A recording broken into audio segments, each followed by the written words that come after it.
Hello everybody, this is Niclas Huschenbeth and I'm going to take you through the highlights of day one from the Grand Chess Tour in Paris.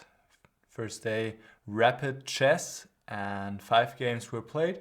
So let's start right away with the first round. And there was some drama.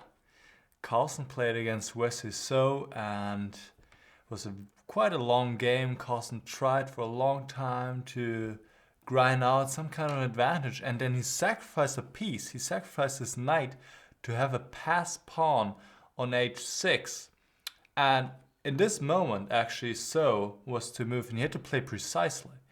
But he made a mistake. He played queen to d3, and then actually white is winning. Instead, he should have played queen e2. Similar idea to give a perpetual, to have perpetual ideas of queen b5 or queen c4. More so queen b5, by the way, than queen c4. But the difference is that here, if white plays king a3, like Carlsen did in the game after queen d3, now knight d6 is possible, and in this position, queen f8 can be answered with king c7. Now there's no queen e7, and that's the difference between the queen being on d3 and the queen being on e2. So in the game, So played queen d3, which is a losing move, because now king a3, precise move to avoid queen b5 check, which was the threat if white was to play h7.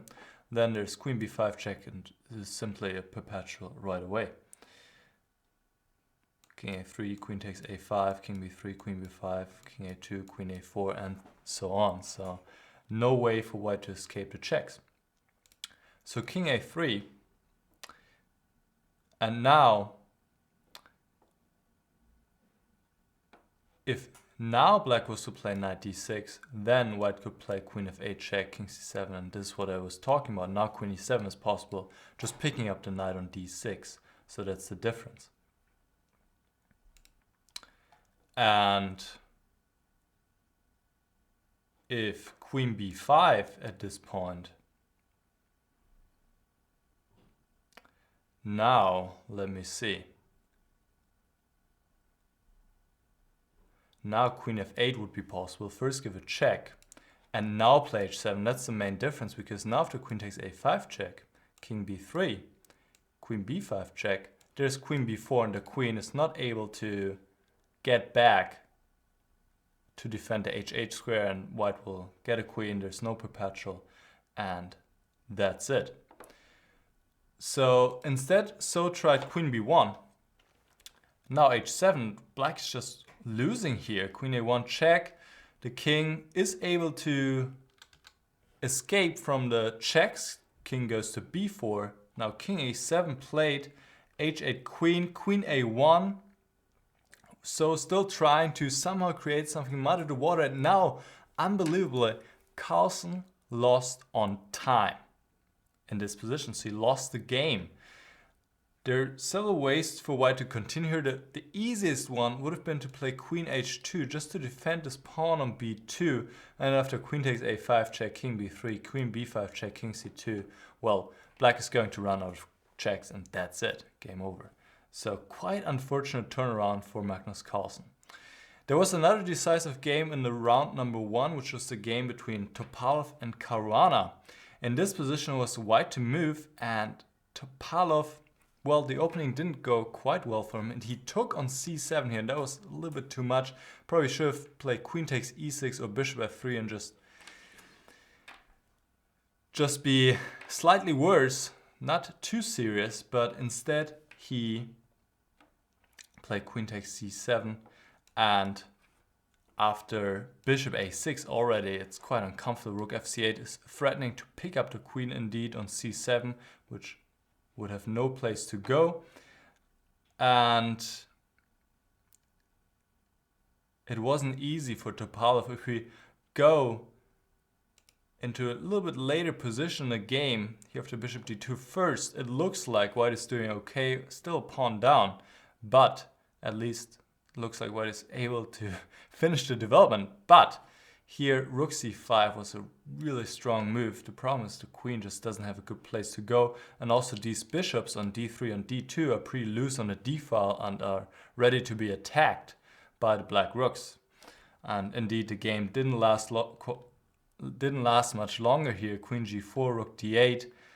Now bishop b4, trying to solve it tactically, but just doesn't work out. B takes c5 would be winning here as well, but rook g3 even stronger, making use of this pin on the h-file, and of course also attacking the pawn on g2. It's all over. The last moves were queen d1, bishop takes g2, check, king g1, and bishop f3, and white resigned because after h takes g3, well, black can take on d1 now, or first insert some checks. Everything is dropping and it's just completely gone.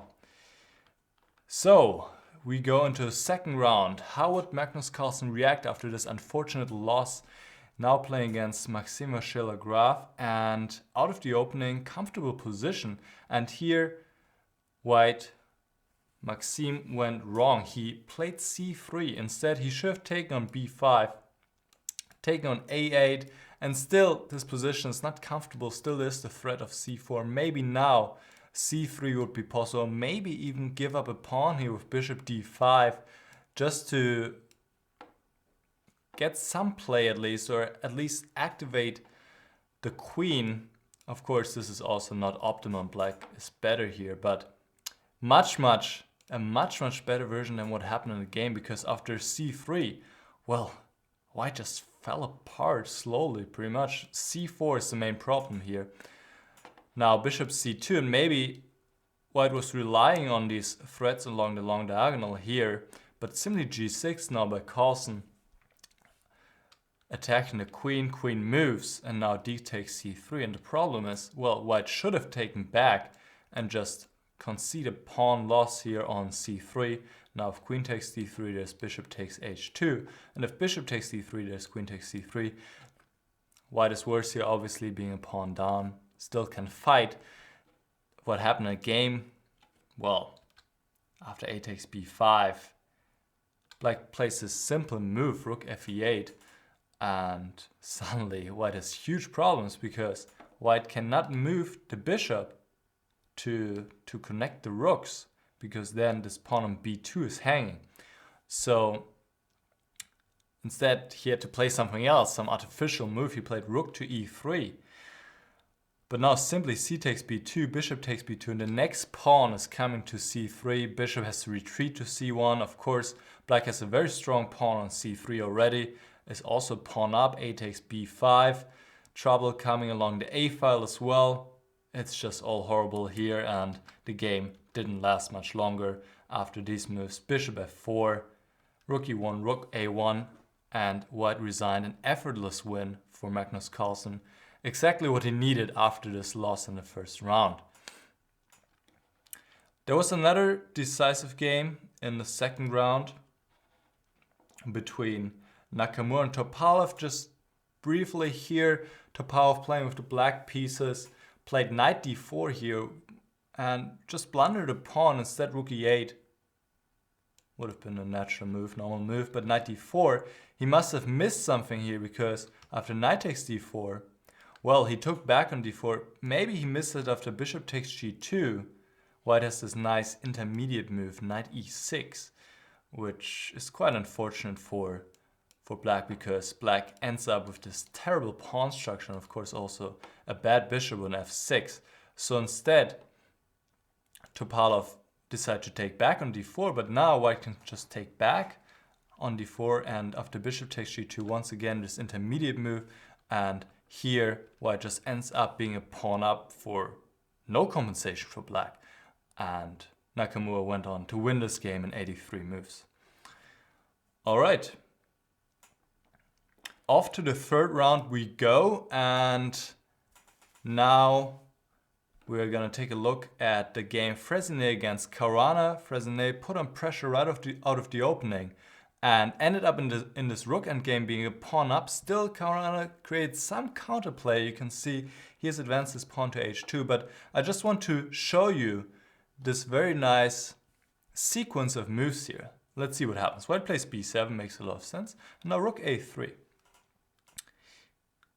Now rook c1, rook c3, it looks like white is not able to make progress. But now white takes, And after h1 queen, white just plays king c8. And, well, the threat is b8 queen. What can black do? Only move really to stay in the game is to give a check. King c7. Now, of course, there's the threat again. Queen h2, only move. Because now after b8 queen, black could take on e5 with check and pick up the rook on c3. And here rook c5 is nice to stop queen takes e5, but still black is holding on. White is still not able to queen yet, but he's gonna get there. Rook c6, now again there's a threat. Only move to stop this, queen a7, king c8 renewing the threat, queen a4, but now finally white is able to move the rook with check, and now queen, and there's no perpetual because the king can hide on a8 right here, and after queen a5 check, there's queen a7, and it checks. We're soon over, and Laurent Fresinet brought this one home.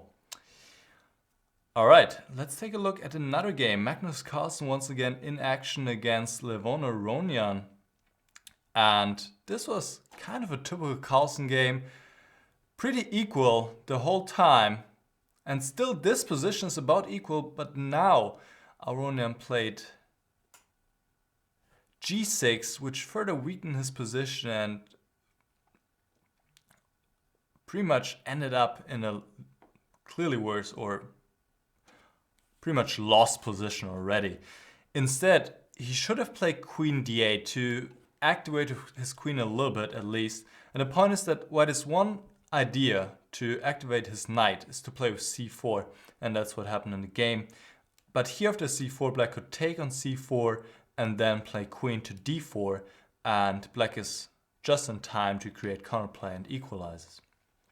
Also queen d8, you might think that queen f7 is a problem, but really the queen looks nice on f7, but black can just wait, and it's not clear how white is going to make any progress. Of course white can try and move the king around, but it seems like black should be able to hold.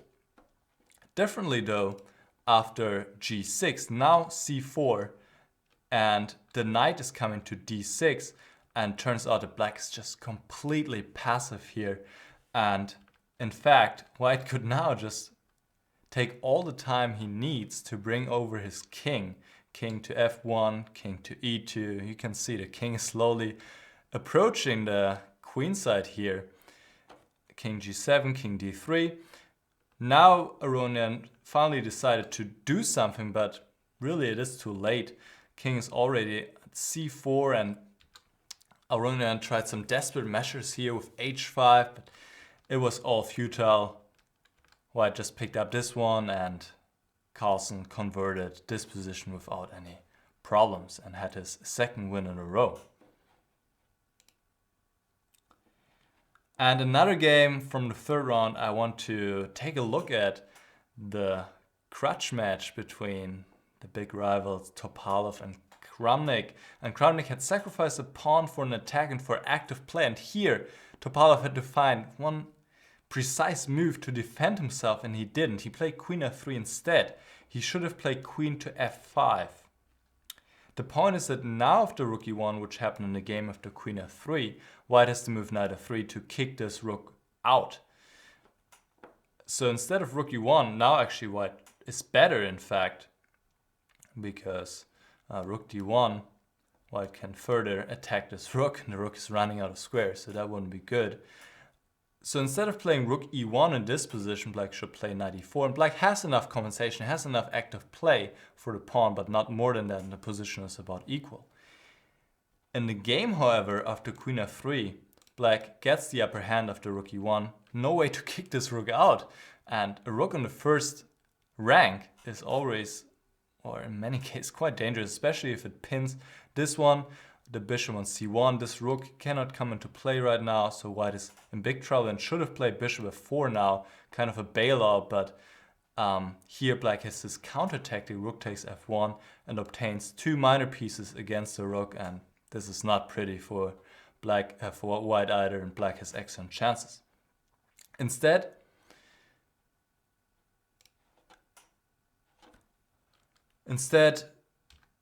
Topalov played king f2, but now knight h4 is a strong move, forcing the queen to d3, and now simply queen e6 protecting the rook, and white really doesn't have any good moves. Completely paralyzed in a way, and all the black pieces are participating in the attack. White played knight g4, but now just knight takes g4, and it was time for a sacrifice here. Knight takes g2, king takes g2, queen takes g4 check, king f2, queen h4 check, and this kind of sacrifice. So easy to calculate for somebody like Kramnik. Maybe he didn't even calculate, maybe it was just intuition. And here rook e6 would have been quite good to threaten rook g6, but there was also nothing wrong with rook takes c1, just to win back the material and be up one pawn. And in fact here Topalov already resigned. I'm saying already because I think most players would have continued a little bit here. King f2, queen takes c1, queen e2. After all, white is just one pawn down and it's a rapid game, but you would be surprised to not see Kramnik take this home after all. So let's go to round number 4. And once again, we're going to take a look at a game of Magnus Carlsen, this time against his big rival Fabiano Caruana. But it's going to be a very quick look because in this position, Caruana played knight to e2. A normal move, natural move would have been rook f1, and not much is going on, right? But knight e2 falls for a simple tactic here. Knight takes e4 just wins a pawn. The point is, well, after d takes e4, obviously this one is hanging on g5. And after bishop takes e7, here what Caruana had missed is knight c5, simply moving the knight, defending the bishop, attacking the queen on f3, and taking back on e7 the next move. And well, that's all. In this position, black's just up a pawn, and well, you don't want to be down a pawn without any compensation against the world champion. And Magnus Carlsen went on to convert this one and score his 3rd win in a row after this unfortunate loss in the first round. Just imagine if he had won this one as well. Wow. The most interesting game, I think, from the 4th round was the game between Kramnik and Vachier-Lagrave. We have this position. White is up 2 pawns right now, 6 pawns against 4 pawns, nice rooks on the 7th rank. The only downside for white is this bishop on g1 and more so also the king on h1. Just imagine somehow this bishop coming to f3 would be checkmate immediately. This pawn on h3 is really restricting the white pieces. But on the other hand, we shall not forget that white has 2 rooks on the 7th rank, and here if Kramnik had played rook h7 instead of rook g6, I'm pretty sure he would have won this game, because the rooks are just too active combined with also these 2 connected pawns, and white is able to create enough threats. For example, king g8, first pick up this pawn, and then just go rook g6 here, bishop g8, rook a7, e6 is coming, and white is also up 3 pawns, of course. Black doesn't have enough play. This is just winning for white. But Kramnik missed this chance, played rook g6, which also looks good. Maybe he missed rook d7, I'm not sure. This at least prevents white from having the rooks on the 7th rank. Still, white is in charge here, but here another inaccuracy, rook bg8. Maybe instead rook f6, king e7, now rook h8, because in these lines, oftentimes the pawn on h3 might drop as well. For example, if black wants to create counterplay now with rook f1, now rook g6, and there's the threat simply to play rook g7 and then take on h3. And black's main problem is still the weak king on e7.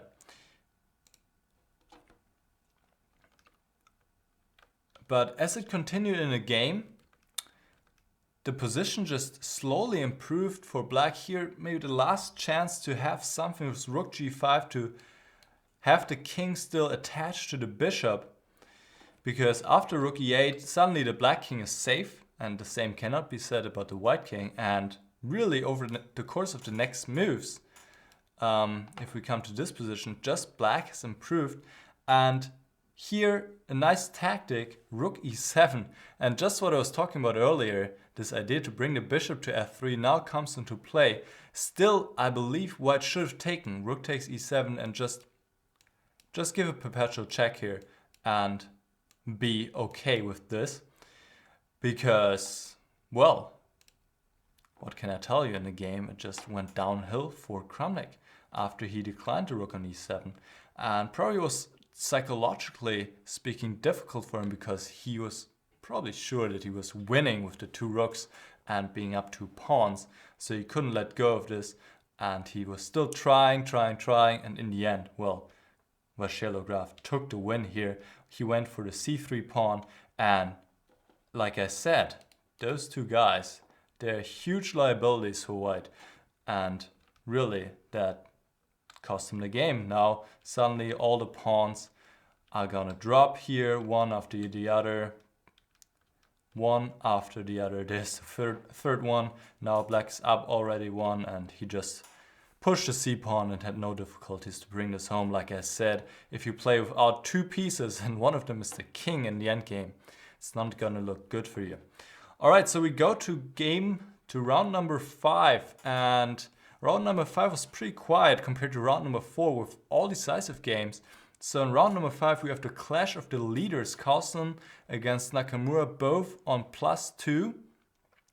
Carlsen playing with the white pieces, and in fact I want to go back a little bit out of the opening. Carlsen couldn't get anything really. In fact, he was slightly worse here after these moves, and in this position he just had to allow black to take on f3 to create a double pawn in the f-file, ugly pawn structure, but white has some play against the pawn on d5, was able to win this pawn. The only critical moment really where maybe Nakamura could have tried something was at this point here after a4. Here knight h4 check instead of b takes a4. Could have created some problems for white, but after best play, still white should be okay here. Queen c8 to bring the queen to h3. And here white needs to play accurate. Queen d3, queen h3 check, king e2, knight f5, now knight d4, and well, white could go wrong here. I mean, there's a forced line now starting with d6, but that's a committal move to play, and who knows how Carlsen would have reacted here. In the game, however, after b takes a4, bishop takes a4, knight d6, well, there wasn't much going on. White is up a pawn, but the pawn just doesn't matter at all because black has beautiful play on the dark squares and, of course, play against the white king as well. And here, the knights came off the board. Black is just completely controlling the dark squares and now is simply giving a perpetual here. So that left Carlsen and Nakamura both on 7 out of 10 they're playing with a different scoring system, and I might even be able to, maybe I'm not able to bring up the scores, but you can just check it out on Chess24. So Carlsen and Nakamura both leading right now after day 1, tomorrow day 2, another 4 rapid games. Make sure to tune in again, and then I'll see you again soon. I hope you enjoyed this summary of the highlights of day 1. See you soon. Goodbye.